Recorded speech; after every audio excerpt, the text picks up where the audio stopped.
Hi, my name is Dulio Chavez, and today I'm going to be talking about generalized anxiety disorder. First, I'd like to talk about why I chose generalized anxiety disorder.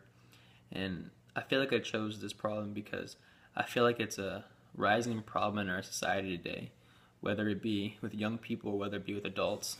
Um, this anxiety disorder is not something to be dealt with lightly, and I feel like people need to know more about.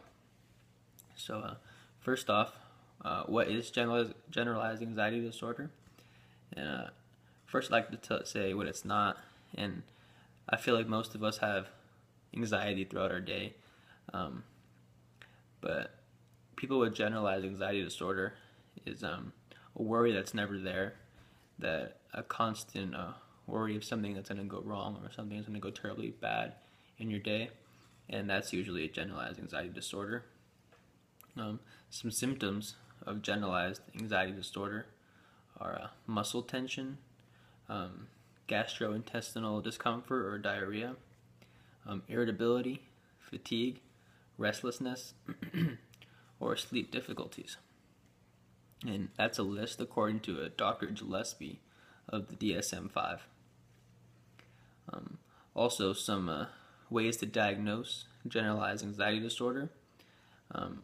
I came up with a good list here from the journal of the American Academy of the Child and Adolescent Psychotherapy.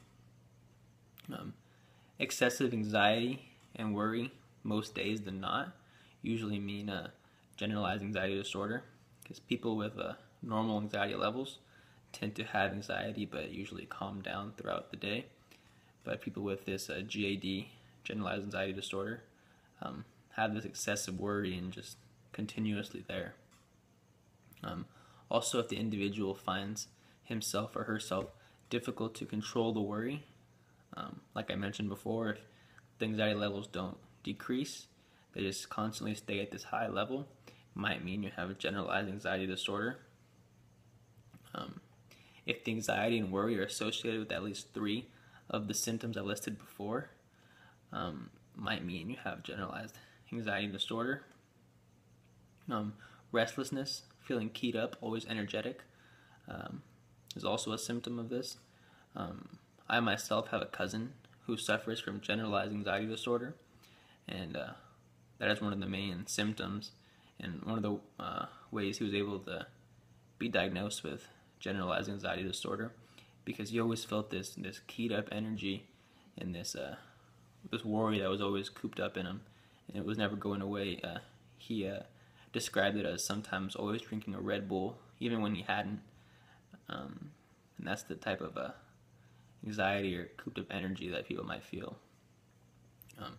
Difficulty concentrating and a sleep disturbance, like I mentioned before, are also ways to diagnose this.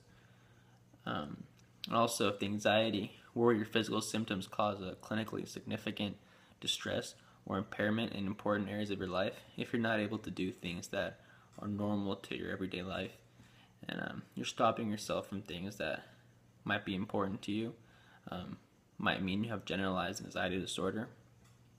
And also from Dr. Gillespie, excuse me, from Dr. Gillespie of the DSM-5, he talks about treatments for GAD and some strategies you can overcome it.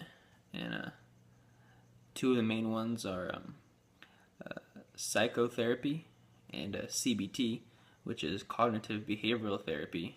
And those are some main ways that people may overcome this anxiety disorder. Also, if you're not into the therapeutic route, you might take medications, either antidepressants or anxiolytics.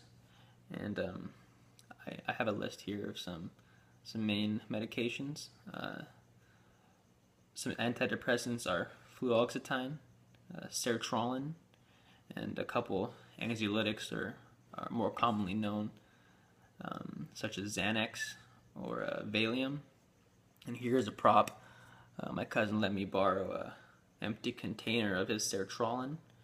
I just wanted to show you guys what it'll commonly look like, what it'll come in, like a normal pill case. And this is sertralin, so it was prescribed by the doctor.